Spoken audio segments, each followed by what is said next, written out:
Graça e paz. Que bom que você veio.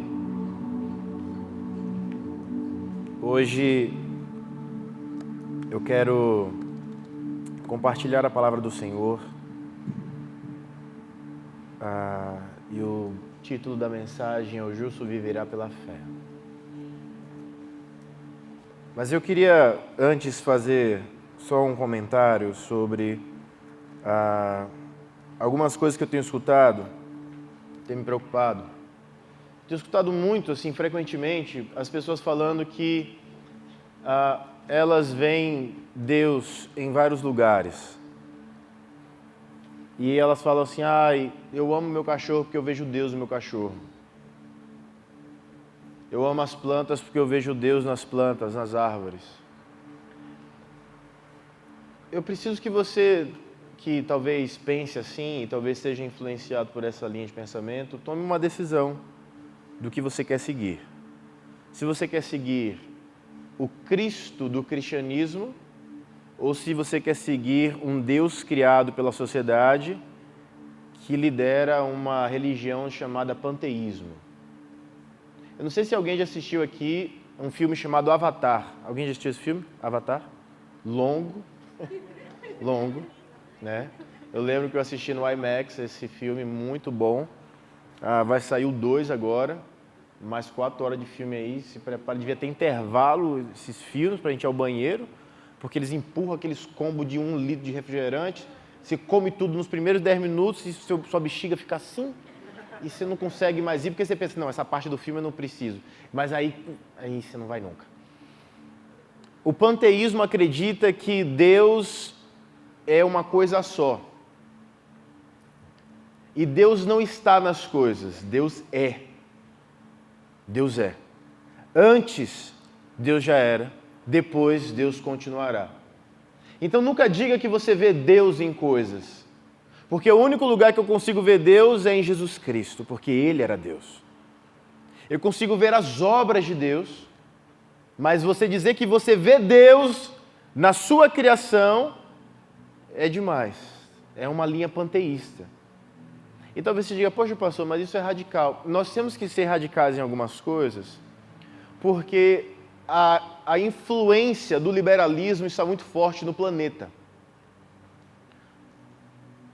As eleições americanas estão ainda no impasse, apesar de todas as mídias estarem dizendo que o Biden venceu. Se o Biden venceu, o planeta perdeu, porque quem vai governar os Estados Unidos agora é a China. E talvez você diga: pastor, não é assim. Eu não estou perguntando a opinião de ninguém. Isso não é uma enquete. Isso é as coisas acontecendo. Mas quando nós vamos para a Bíblia e vimos que as coisas de fato estão acontecendo, e elas vão acontecer, não significa que nós vamos entregar o mundo de mão beijada para Satanás. Nós vamos continuar crendo em tudo aquilo que a palavra de Deus nos orienta. E a igreja vai continuar firme como sempre. Mais uma vez eu digo, o presidente Bolsonaro disse que está tendo, na primeira reunião, na reunião da ONU que teve recentemente, que existe uma cristofobia. Mas a cristofobia existe desde o Cristo. O nosso Cristo foi crucificado. O que te faz pensar que a sua vida vai ser diferente da dele, se você quer tanto ser igual a ele? Nós precisamos ser uma igreja que continua pulsante, firme, gloriosa, mas preparada para qualquer coisa que venha a acontecer pelo nome de Cristo. Porque foi Ele mesmo quem disse: em meu nome vocês serão perseguidos. E se você não aguenta uma criticazinha de um parente seu, se você não aguenta uma criticazinha numa rede social, você é um crente fraco e Satanás vai te engolir. Mantenha firme a sua confissão. Eu gostaria de convidar você a abrir a sua Bíblia no livro de Romanos. Romanos, no capítulo 1.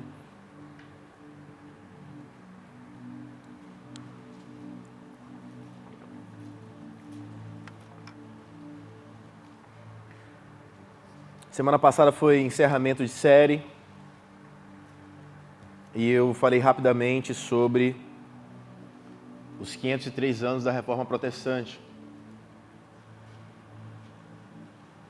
E eu vi um pastor bem bobo, assim, bobo. Esse cara bobo, idiota.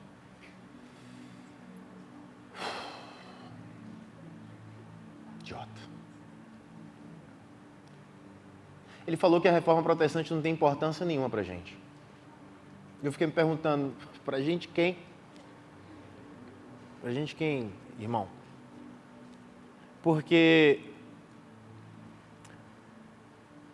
nós estamos vivendo dias em que o muro da dúvida ele está cada vez mais largo. E as pessoas elas estão se apoiando nele. E elas querem construir a sua vida em cima do muro.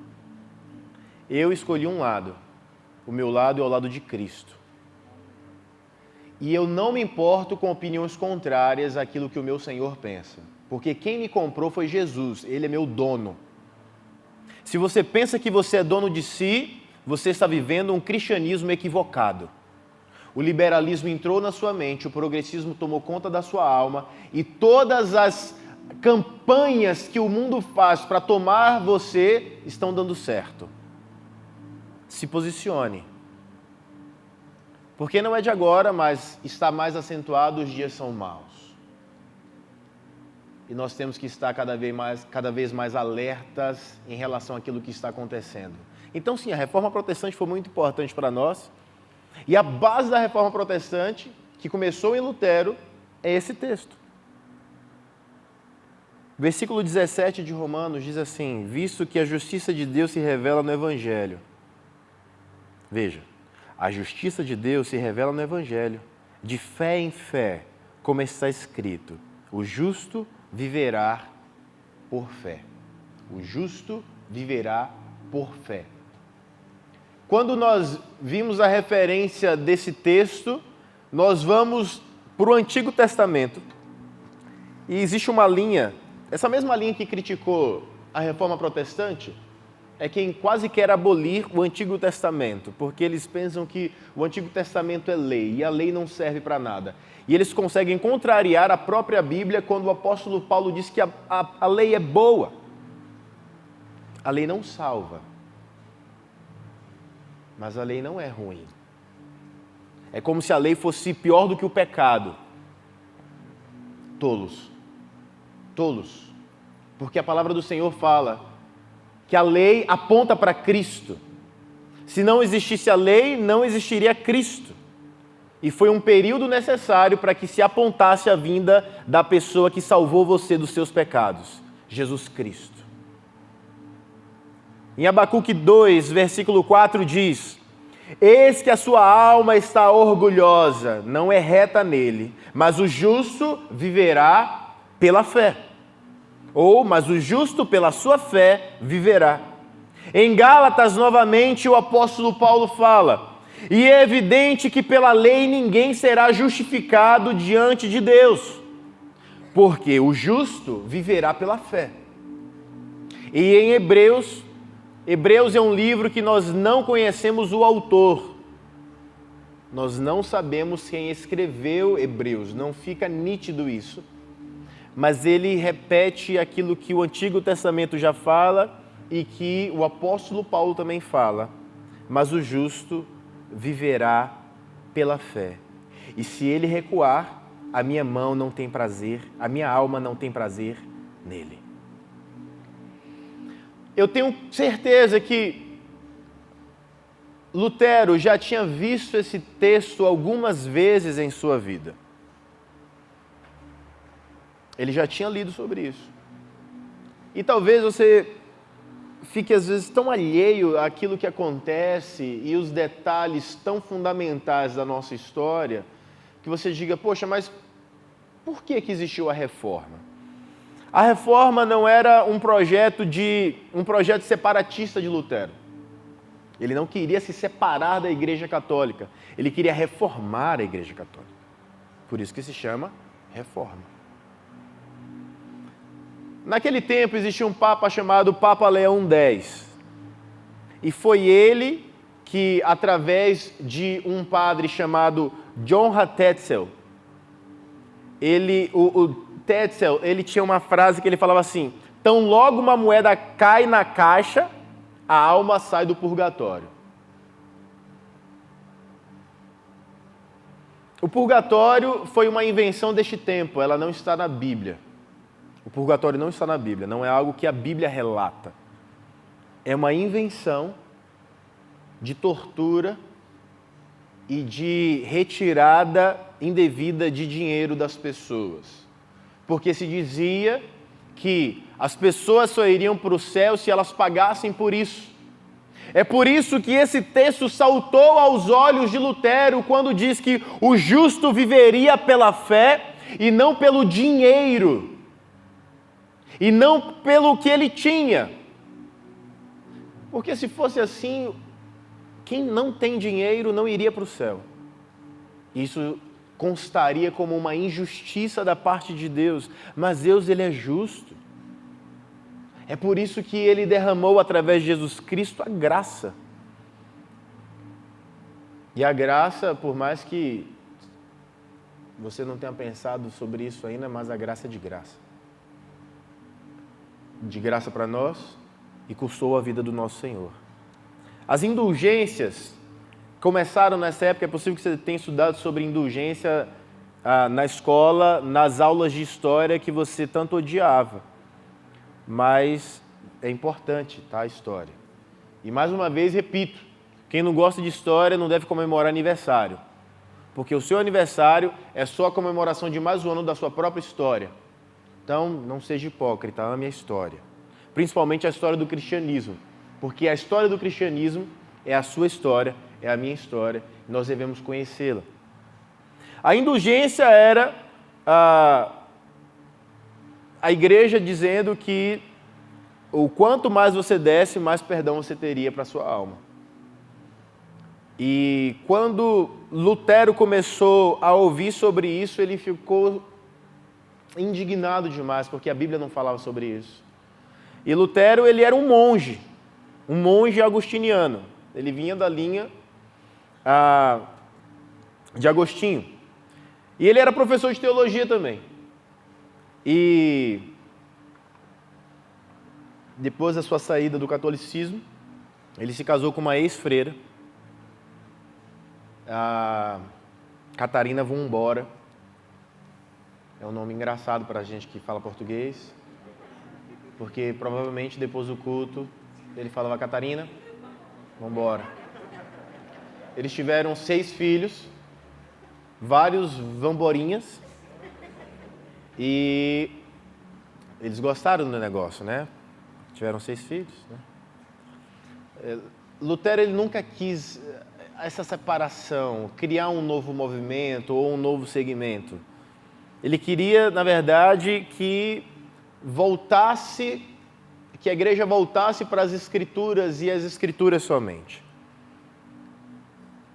E talvez você esteja perguntando: pastor, mas eu não quero saber nada disso, eu quero saber como que eu vou enfrentar o meu dia a dia, a minha vida normal. Está difícil. É por isso que nós começamos lendo o texto, a palavra que diz que o justo viverá pela fé. E se você é justo, você viverá pela fé.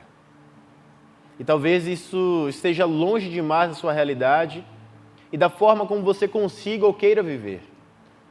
Mas eu não encontro outra alternativa para nós que somos lavados no sangue de Jesus Cristo vivermos. Não há outra coisa a se inventar, nenhuma outra prática a se ter, a não ser exercer a nossa fé em Jesus Cristo de Nazaré. Depois da Reforma, surgiram 2 linhas principais teológicas, que é o calvinismo e o arminianismo. Mas independentemente da linha que alguma igreja vá procurar viver, após a Reforma, que são os dias nos quais estamos vivendo, é que a igreja consiga provocar uma mudança na cidade, na sociedade e nas famílias. E por muitos anos foi pregado que a igreja não deve se misturar com algumas coisas. Eu sou completamente contrário. Eu acho que a igreja de Cristo ela deve se envolver com tudo. Com tudo. Porque a chamada para a igreja é de governo. É de governar através de Cristo. Não é governar as pessoas, mas dar destino para as cidades, para a sociedade. É mostrar, criar um caminho conectado com Deus que não existe melhor para as pessoas. O justo, ele deve viver pela fé, primeiramente fé em Deus. E isso é tão controverso em nossa nação que se diz cristã, porque as pessoas dizem que acreditam em Deus, dizem que têm fé em Deus, mas vivem apenas como se tivessem fé em si mesmas. Fé naquilo que conquista monetariamente, fé naquilo que conquista na sua carreira. Se nós vamos viver por fé, nós devemos viver de acordo com a fé que nos molda, de acordo com um Deus que nos transforma. A gente está ouvindo muito filosofia de Instagram, meu Deus. É uma geração regida por memes. E o Evangelho, ele é muito maior do que qualquer coisa que qualquer ser humano consiga criar. É impossível nós termos uma vida de sucesso sem termos uma vida voltada para Deus. Não dá para você voltar para o seu vômito todos os dias. Não dá para você voltar para o seu passado todos os dias e você querer ter sucesso. Não dá para você se voltar para as suas entranhas, para aquilo que você deseja, para as suas pulsões todos os dias e esperar que haja sucesso na sua vida. É preciso ter fé em Deus. Em 1 João, no capítulo 5, versículo 1 diz: todo aquele que crê que Jesus é o Cristo, é nascido de Deus. E todo aquele que ama ao que o gerou, também ama ao que dele é nascido. Quem ama Jesus, ama a Deus. Quem ama a Deus, ama aquele que ele gerou. Tem gente que diz que ama a Deus, mas não quer um relacionamento com Jesus. Se a sua fé em Deus não está conectada com Cristo, você não tem fé em nada. Porque o próprio Deus disse que vocês têm que crer no meu Filho. Quem crê em Jesus Cristo é moldado por Jesus Cristo. Eu sinto muito não conseguir pregar e dizer que Deus vai te amar do jeito que você é, porque eu estaria mentindo para você. Deus te ama do jeito que você é, porque o desejo dele é te transformar em quem ele quer que você seja. Não se engane. Deus não vai amar a porcaria que você é para sempre. Se drogando, se prostituindo, com palavras mentirosas nos lábios, com enganação no coração. Não pense que Deus vai amar pessoas sem transformá-las.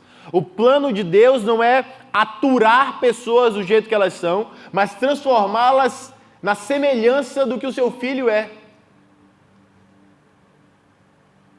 Se você tem fé em Deus, você deve ter fé em Jesus Cristo. E se você tem fé em Jesus Cristo, você é transformado por quem Ele é. É preciso que, se você vive por fé, você tenha fé na Bíblia. É impossível você dizer que tem fé sem acreditar no que está na Bíblia ou fazer uma seleção dos melhores versículos para você. Se você não acredita na Bíblia inteira, você não recebe o que a Bíblia inteira tem para você. E a Bíblia inteira é a palavra de Deus. A Bíblia é a palavra de Deus. A Bíblia não contém relatos sobre Deus. A Bíblia é a própria palavra de Deus. E talvez as pessoas não acreditem nisso. Mas em 2 Timóteo, no capítulo 3, versículo 16, o apóstolo Paulo escrevendo diz que toda a Escritura é divinamente inspirada e proveitosa para ensinar, para redarguir e para corrigir, para instruir em justiça. Toda a Escritura é divinamente inspirada. É por isso que nós não precisamos de adendos na Bíblia. A Bíblia está completa. Talvez você seja mais teólogo do que os grandes teólogos do mundo e diga: ah, pastor, mas a organização da Bíblia foi feita por homens. E se eles organizaram, é possível que haja erro nisso. Mas eu te pergunto, quem escreveu? Não foram homens. E segundo o próprio apóstolo Paulo, inspirados pelo próprio Deus, significa que Deus, Ele quer usar os homens para manifestar a sua glória. Se você vive por fé e diz que vive por fé, quem vive por fé não é quem tem uma vida irresponsável, pelo amor de Deus. Não é como falar na Bahia, banda voou. Minha avó falava muito assim, banda, não sei se você já ouviu essa expressão. É um banda voou. Não sabe o que é da vida assim, sabe? É uma pessoa irresponsável, inconsequente, que não tem nada fixo na vida, que vive parecendo que é um hippie de Jesus. Não. É preciso que você tenha coisas sólidas na sua vida. Nós estamos vivendo numa era que as pessoas querem se formar pelo YouTube. O que vocês têm na cabeça?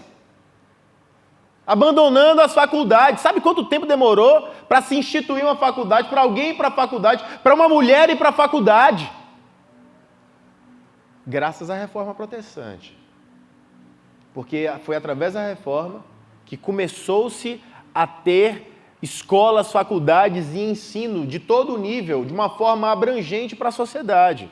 Porque antes as missas eram celebradas em latim. E depois da reforma, começou-se a celebrar na linguagem que as pessoas entendiam. Há 503 anos atrás, eu não estaria falando com vocês em português. Não existiria nada disso do que a gente está vivendo. Há 503 anos, é recente. É recente. É muito recente. Diante da história da humanidade, isso é muito recente. E talvez seja, pastor, isso não me importa. Não seja ignorante a esse ponto, por favor. Se importe com a história que nos trouxe até aqui. Se importe com como Deus, Ele controla a história. E tudo acontece para que o nome dEle seja glorificado. E o nome do nosso Deus está sendo glorificado nesse tempo. O nome do Senhor está sendo glorificado neste lugar. A palavra dEle está sendo aberta, está sendo linda, está sendo explicada. Em 2 Pedro, no capítulo 1, versículo 20 e 21, diz assim: sabendo primeiramente isto, que nenhuma profecia da Escritura é de particular interpretação, porque a profecia nunca foi produzida por vontade de homem algum, mas os homens santos de Deus falaram inspirados pelo Espírito Santo. Nenhuma profecia da Escritura é de particular interpretação. Ou seja, ninguém inventou o que está na Bíblia. É o próprio Deus quem inspirou as pessoas para que elas escrevessem o que estava no coração de Deus.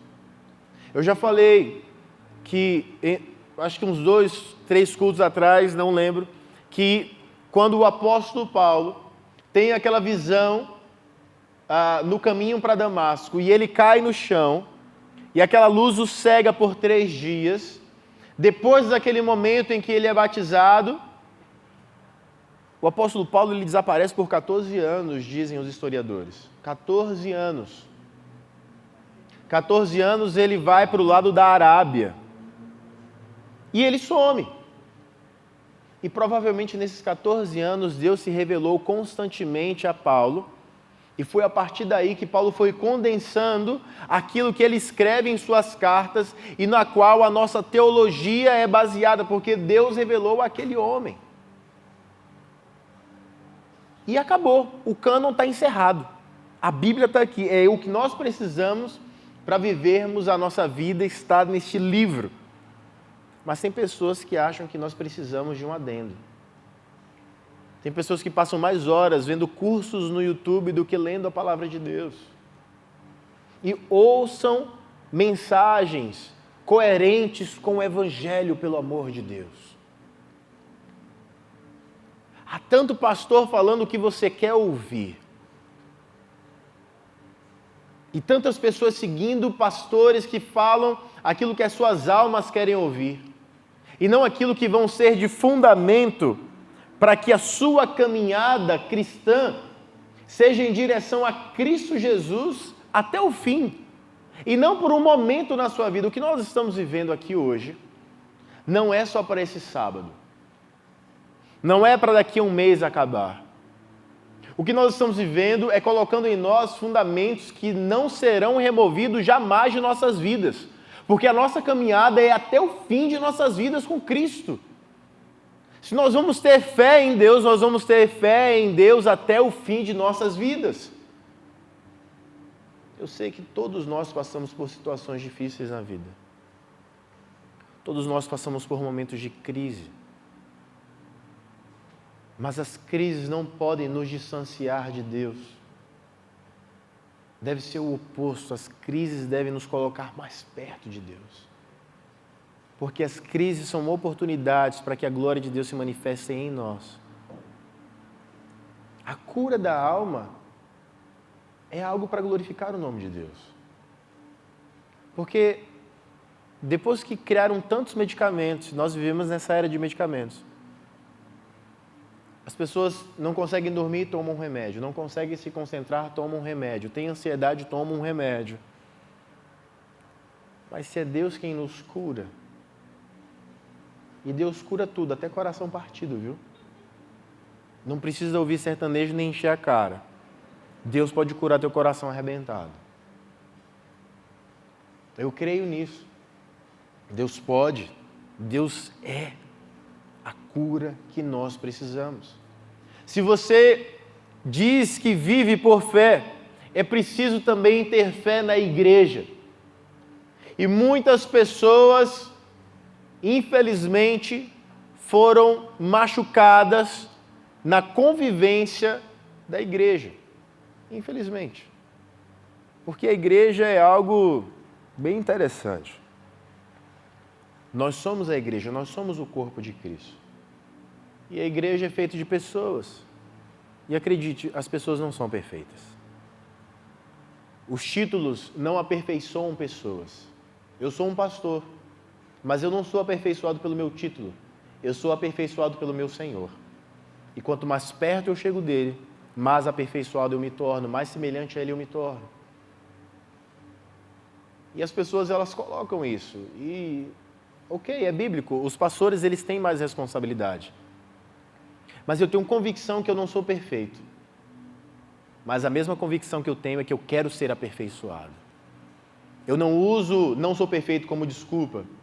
Eu uso não sou perfeito como trampolim para me lançar ainda mais profundamente nos braços do meu Senhor. Mas tem gente que usa isso como desculpa. Pô, pastor, eu não sou perfeito. Eu vivo no pecado. Pô, pastor, eu não sou perfeito, eu sou ignorante. Eu às vezes bato na minha mulher porque eu não sou perfeito. Não, você tem que ser preso, querido. É diferente. Ô, pastor, eu não sou perfeito, eu já esfaqueei o meu marido algumas vezes. Ô, filha, você tinha que ser presinha, viu? Assassina. Ô, pastor, olha, eu não sou perfeito, mas eu só gosto de transar com as minhas e depois largar elas aí. Não, você é um vagabundo, rapaz. Ô, pastor, não fala assim de mim. Ô, filho, eu não consigo encontrar outra palavra. Você não presta. Pastor, eu não consigo. Olha, eu entendo que existem fases em nossas vidas. Mas eu também entendo que existe o poder de Deus, que nos transforma, nos regenera e nos coloca num caminho de plena transformação e uma transformação contínua. O justo viverá pela fé. E é preciso ter também fé na igreja. Fé que a igreja é uma instituição de Deus. Em Mateus, no capítulo 16, no versículo 15, Jesus falando, disse-lhes ele, e vós, quem dizeis que eu sou? E Simão Pedro respondendo disse, tu és o Cristo, filho do Deus vivo. E Jesus respondendo disse-lhe, bem-aventurado és tu, Simão Barjonas, porque tu não revelou a carne e o sangue, mas meu Pai que está nos céus. Pois também eu te digo que tu és Pedro, e sobre esta pedra edificarei a minha igreja, e as portas do inferno não prevalecerão contra ela. E eu te darei as chaves do reino dos céus, e tudo que ligares na terra será ligado nos céus, e tudo que desligares na terra será desligado nos céus. E aqui nós temos um detalhe que separa muita coisa na Reforma Protestante também. Eu nunca vou cansar de me explicar isso, nunca vou me cansar de explicar isso, porque senão eu tenho que abandonar a minha missão e ser outra coisa. Mas esse texto é um texto que define muito. Primeiro, Jesus está dizendo que a igreja é dele. É ele quem edifica a igreja é de Jesus. Segundo, quando Jesus conversa com Pedro, existe um movimento. Pedro, Jesus, tu és Pedro, e sobre esta igreja edificarei a minha igreja. Ou você acha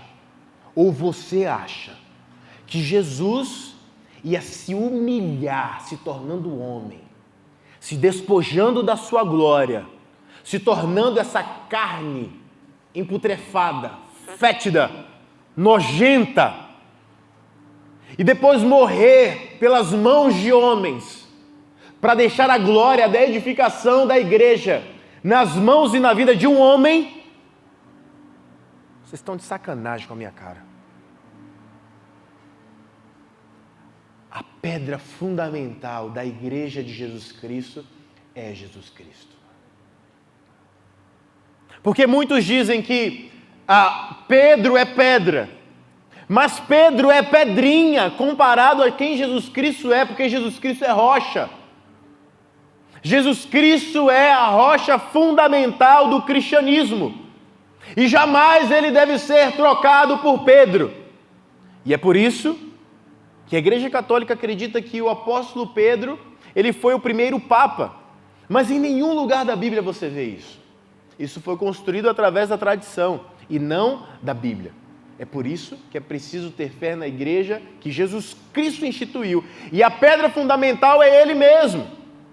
Efésios, no capítulo 1, versículo 22 e 23, diz: E sujeitou todas as coisas aos seus pés, e sobre todas as coisas o constituiu como cabeça da igreja, que é o seu corpo, a plenitude daquele que cumpre tudo em todos.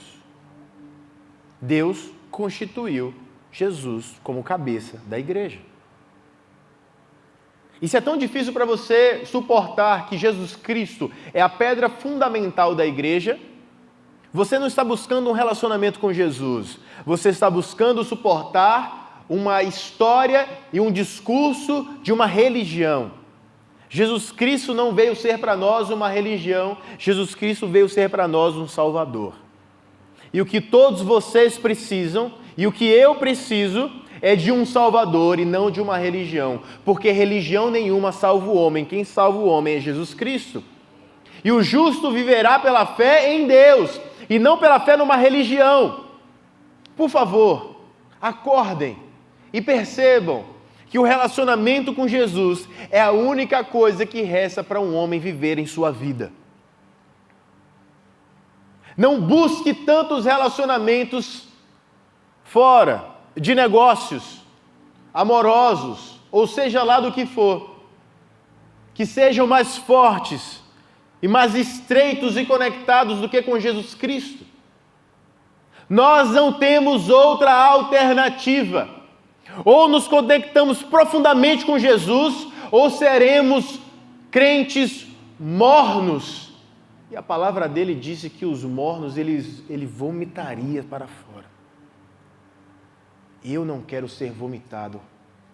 Eu não quero ser expulso. Eu não quero viver em cima do muro. Eu quero ter um lado.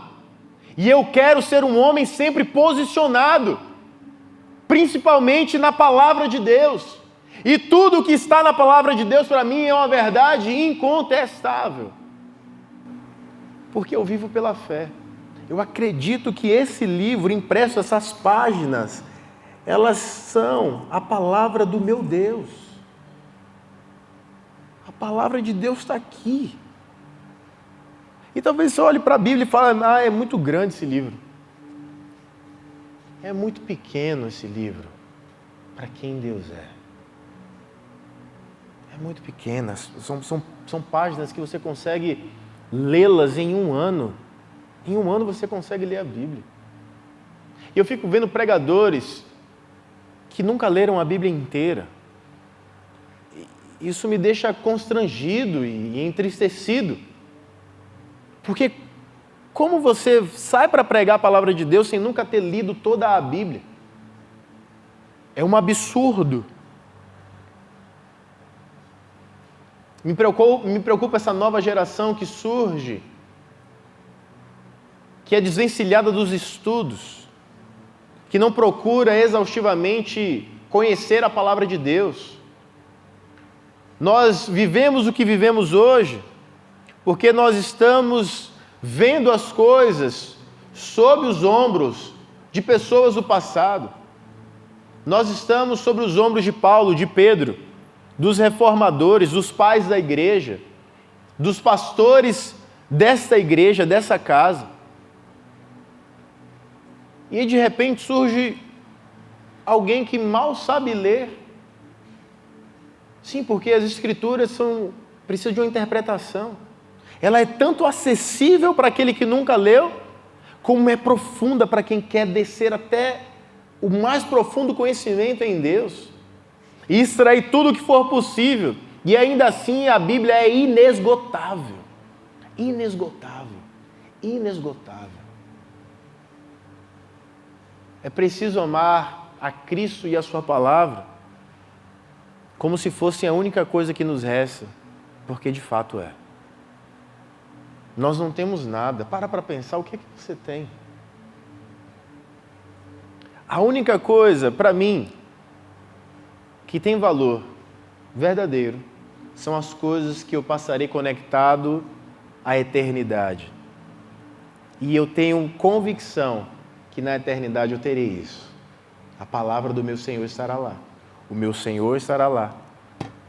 E a sua igreja estará lá. E é isso que eu quero me conectar até o fim da minha vida.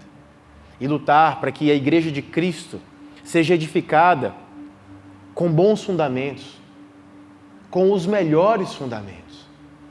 Que não haja nenhuma pregação saindo dos meus lábios que possa deturpar a palavra de Deus, ou te fazer pensar em algo que não é de fato uma realidade, ou que te deixa um pensamento dúbio. Não, mas que todos possamos saber que nós, justos, viveremos pela fé. E a palavra de Deus em Romanos, no capítulo 10, versículo 17, diz: de sorte que a fé vem pelo ouvir, e ouvir pela palavra de Deus. De sorte que a fé, ainda bem, graças a Deus, que a fé vem pelo ouvir, e ouvir pela palavra de Deus. Não são os meus pensamentos que trarão fé ao seu coração. Não são as minhas ideias que trarão fé ao seu coração. É a palavra de Deus. É a palavra de Deus lida, relida, repetida, escutada novamente. E talvez alguém possa dizer: pastor, eu sou um pecador reconhecido, eu reconheço que sou um pecador. A minha vida é completamente torta. Mas eu gosto de vir para o culto. O senhor não acha isso errado? Não. Eu acho isso maravilhoso. Eu acho que as pessoas que têm a consciência de que precisam de Deus e vêm à igreja para ouvir a palavra, estão se dando uma oportunidade para que em algum momento o Espírito Santo use essas palavras para transformar a sua vida e colocar no seu coração que a única pessoa que você deve prestar satisfação, conta e tudo que você tem como vida é Jesus Cristo. Então fique e escute a palavra, por mais que em alguns momentos possa te incomodar, porque o Evangelho, ele incomoda todo pecador. O Evangelho é uma mensagem que incomoda os nossos ouvidos, porque uma das principais coisas do Evangelho é morrer para si mesmo, para que Cristo viva em nós. Isso é terrível. Isso é terrível para quem quer viver a sua própria vida. Isso é terrível para quem não quer que Cristo viva a vida dele em você. Mas nós devemos estar sempre abertos para ouvir a palavra de Deus e deixar que a fé, pelo ouvir da palavra de Deus, invada as nossas vidas, até que um dia nós possamos pronunciar: eu vivo pela fé. Sei que nosso irmão Lutero já tinha visto isso tantas vezes. E no meu coração tem tido nos últimos dias que Deus levante pessoas, homens e mulheres, que possam ser como atalaias, ser como referenciais, porque nós estamos vivendo numa era em que estamos como que sendo engolidos, sabe? As mídias parecem que são contra tudo aquilo que nós acreditamos.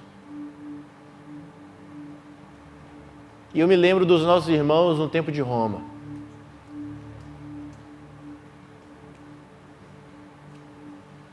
Nós somos perseguidos quase até a extinção, se é que é possível dizer isso. Mas quando a igreja foi mais perseguida, torturada e morta, foi quando a igreja mais cresceu. E eu fico pensando se haverá um próximo boom de crescimento do cristianismo.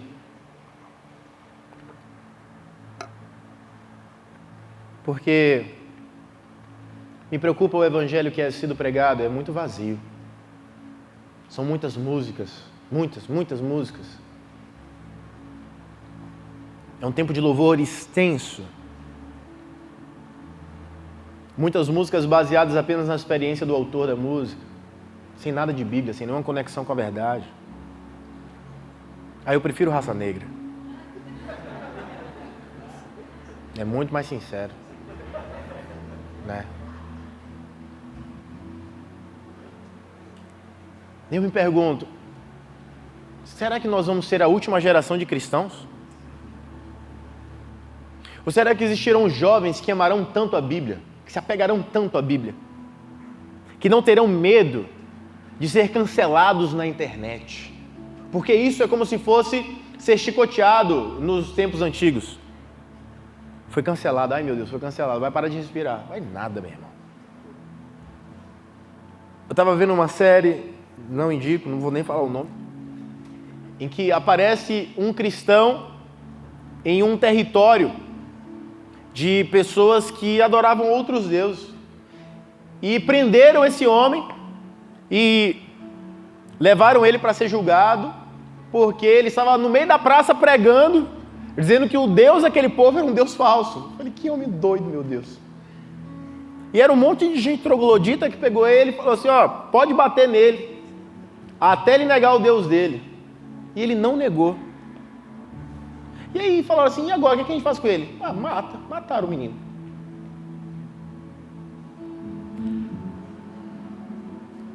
Nós viemos de um lugar repleto de sangue. Nós viemos de um lugar repleto de entranhas jogadas no chão. Nós viemos de um lugar cheio de guerra. Nós saímos de um lugar e nos livramos de um lugar cheio de ódio. Nós somos o povo da resistência. Nós somos o povo que não tem medo. Nós somos um povo que sabe para onde está indo. E nós não devemos temer ir para os céus, porque nós vivemos pela fé de um lugar que é real e que, apesar de não termos visto ainda, nós sabemos que existe e é para lá que nós vamos. A gente tem que parar de pensar que o céu é uma coisa da nossa imaginação. O céu é real. O céu é real. E se você morrer pelo seu Senhor, você está morrendo bem, diz a palavra. Para de ter medo de ser quem você é. Para de pregar um evangelho que as pessoas querem ouvir. Prega o evangelho que Jesus mandou você pregar. Prega, liberta, transforma, expulsa demônio. Seja firme na sua fé. Se nós somos justos que viverão pela fé, nós não temeremos coisa alguma. Nós não devemos ter medo de críticas, nós não devemos ter medo de opiniões contrárias. Nós somos um povo que conserva a palavra de Deus no coração e nas ações. Nós não temeremos, nós somos a resistência de Jesus aqui na terra. Nós somos um povo que atrai os céus para a terra, porque o céu é real, o céu é real, o céu está entre nós, o reino está dentro de vocês. Não temam ser justos, não temam viver pela fé. Jesus Cristo é por nós e coisa alguma vai nos acontecer. Ninguém nos arrebatará das suas poderosas mãos. Nós somos filhos de Deus, filhos de Deus. Nós somos filhos de Deus. Quem há de ser contra nós? Nós somos o povo que tem convicção e humildade. Nós não somos soberbos por quem somos, nem somos demasiadamente humildes para que pisem em nossas cabeças. Nós somos um povo que sabe guerrear com as armas certas. Nós temos a oração, nós temos o poder de Deus correndo em nossas veias. Nós somos o povo que vai levar essa cidade, este estado e essa nação para o lugar onde Deus planejou. Eu viverei pela fé. Eu não viverei pelo que as pessoas pensam. Eu não viverei pelo que você acredita. Eu viverei pelo que o meu Senhor diz que eu sou. E Ele diz que eu sou a luz do mundo, sal da terra. E eu irei iluminar, e eu irei salgar. Eu vou transformar essa cidade junto com você. Se você acreditar, nós vamos transformar essa cidade pelo nome e pelo poder de Jesus Cristo de Nazaré. Não importa o que você faça, onde você esteja, você foi chamado, você é corpo, você é igreja. Nós juntos venceremos e Cristo será glorificado em nós. Eu não tenho medo. Eu não tenho medo das minhas opiniões. Eu não tenho vergonha de ser quem eu sou. Eu sou servo do Deus Altíssimo. Eu fui chamado para proclamar as boas novas do Evangelho. Ninguém há de se opor ao meu Senhor. Ele pode tudo, Ele é tudo o que Ele quiser. E Ele criou o mundo, me colocou neste tempo para eu viver. E eu viverei para que o nome dEle seja conhecido todos os dias da minha vida, até que não haja mais forças no meu ser, até que não haja mais nenhum sangue nas minhas veias, até que não haja mais nada nos meus pulmões. Eu vou morrer glorificando o nome de Deus, porque o justo viverá pela fé, não pela realidade, não por quem foi eleito, não pelas pessoas que convivem, mas pela fé. Pela fé, é intangível, é sobrenatural, é espiritual. Você deve acreditar naquilo que existe. Deus existe, Jesus está vivo, o Espírito Santo está em nós. Quem há de ser contra nós? Quem há de ser contra nós? Quem há de ser contra nós? Quantos de nós já morremos e estamos morrendo até hoje? A igreja sempre foi perseguida, mas sempre será gloriosa. Sempre será gloriosa. Sempre será gloriosa. E as portas do inferno não prevalecerão contra a igreja de Cristo. As perseguições acontecerão, mas nós estaremos firmes no Senhor. Parem de querer viver a sua própria vida e viva a vida de Cristo. Essa é a única alternativa que temos para que o nome do Senhor seja glorificado em nós. Eu queria que você se colocasse de pé no seu lugar.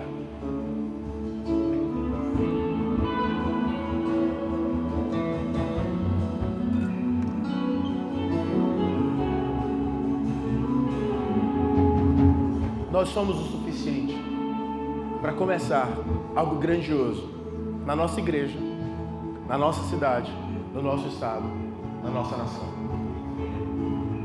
Os pecados hão de ser perdoados, as vidas se endireitarão, as práticas pecaminosas serão abandonadas. E nós viveremos uma vida em que Deus se alegre em nós. Não tente provar que você não é religioso, confrontando a fé dos mais novos.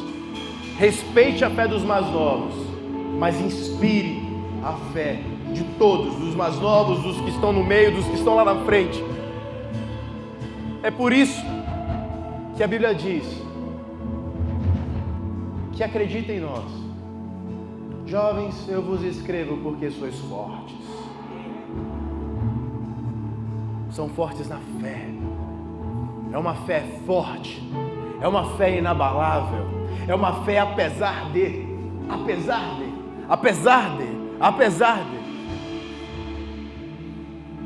Nós não retrocederemos 1 milímetro. Nós permaneceremos firmes. O Senhor é contigo. Não ceda para o liberalismo. Não ceda para o progressismo. Não ceda para as linhas que estão surgindo, que querem nos distanciar da verdade profunda do Evangelho. Nós vivemos pela fé. Nós cremos em Deus. Nós cremos em Sua palavra. E nós cremos na Sua igreja. Nós somos o corpo de Cristo. Deus, nós te agradecemos por este culto. Nos abençoe. Acende em nós, Senhor, um fogo. Acende em nós uma vontade de sermos semelhantes ao Senhor. Nós queremos viver pela fé, uma fé genuína, uma fé que não se abala, uma fé que cresce, uma fé, Senhor, que expande, uma fé que mergulha na palavra. Não apenas uma fé, Senhor, em experiências sensoriais, mas uma fé sólida e solidificada na rocha que é Jesus Cristo de Nazaré. Que o Senhor nos leve em paz para os nossos lares.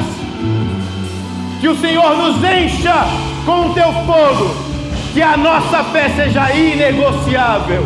É no nome de Jesus, aquele que vive, aquele que reina, que eu oro. Amém, amém, amém.